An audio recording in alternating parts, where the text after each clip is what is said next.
We're here at the Philadelphia Museum of Art in front of this exquisite Renoir painting done between 1884 and 1887, The Bathers. What's interesting about this painting is within the painting, the composition, Renoir's experimenting with two styles. His typical impressionistic blurred style is on the right of the painting, and he began to lean more to a classical style with the two nudes on the left. You can see they're more firmly outlined and in more detail. But the reason I'm really here in front of this painting is because of the woman to my far right here. And her name is the woman splashing the water up on the other two women. Her name is Suzanne Valadon.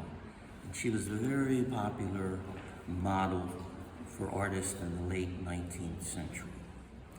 And she's a predominant character in my historical fiction novel, The Dream Collector. And I would like to read an excerpt from my book, which gives you some idea of the artist Suzanne Valadon, the artist and model. She eventually became an artist. And the setup is my protagonist in this novel, The Dream Collector, is Julie Farrell. And she was given an assignment by the local newspaper to interview Renoir. And to get more information, she invites Suzanne Valadon for lunch. And this is where we pick up.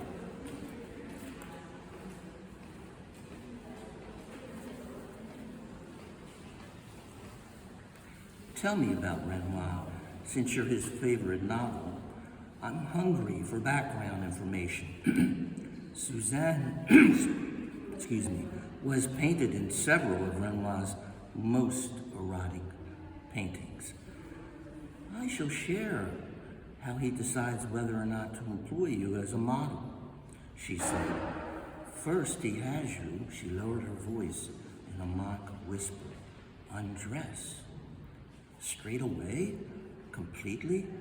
Of course, you silly. Well, then what? He orders the model to walk very slowly across the studio in the opened window.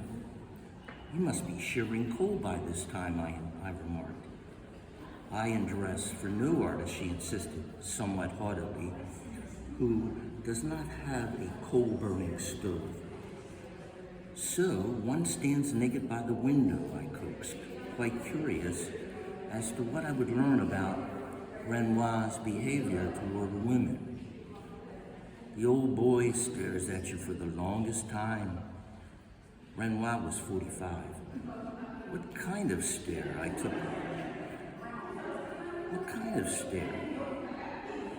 A thoughtful stare, said Suzanne. She continued, Renoir looks for how your skin takes the light. Takes the light? I repeated, his words exactly.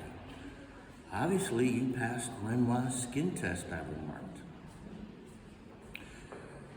Right off the bat, Suzanne said, the old boy put me in a dance painting, had me whirling around his studio with one of his pals. Ah, the dance panels, I responded admiringly. From the very first moment, Suzanne confided, Rennie and I liked each other. He slipped into my affection easier than an eel, that one. I quickly calculated their age difference when the dance panels were painted. Renoir in 1883 would have been 43, and you, Suzanne, all of 16. The artist preferred me to lie about my age. I was happy to oblige. Quite extraordinary, I said, how you managed to model for only the most talented artists. I believe that's a fact. I do not model for anyone who is not talented, which is my talent. But due to very tragic circumstances, I no longer model for Renoir. En conte tragique. One waited patiently, knowing Suzanne would soon offer a descriptive and entertaining story, but she deliberately postponed her conte tragique. I fell silent, waiting for the tragic story involving Renoir. Well, if you must know, Suzanne capitulated, Renoir's concubine decided I must go. And here I'll pause for my little story. The woman with the towel around her was another model of Renoir's who he eventually married. And this is who Suzanne is talking about.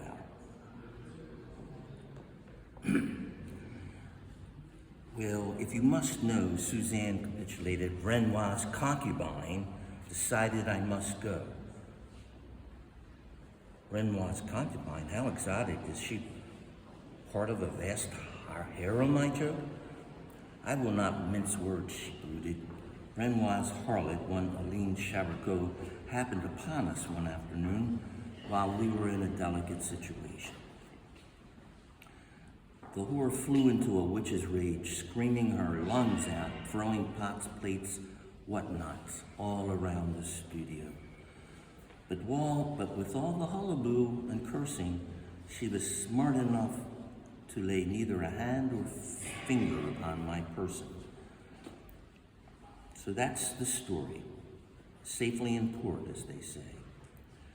She looked moodily in the distance. Oh, I can forget the incident, but one thing I cannot forgive, she added bitterly.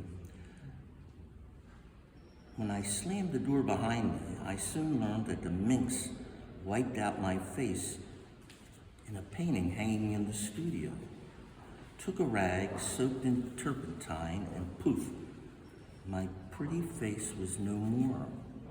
Erased, she muttered. I was shocked. Which painting? One of the dance panels. Suzanne took hold of my forearm, and do you know what the wrench finally made Renoir do? To paint her face where my face once glowed. Can you believe such spitefulness? I sighed and tried to console her. At least you're still in the bathers. She too heaved a sigh. So far, my chérie, so far. So concludes my extract from The Dream Collector, historical fiction. Thank you.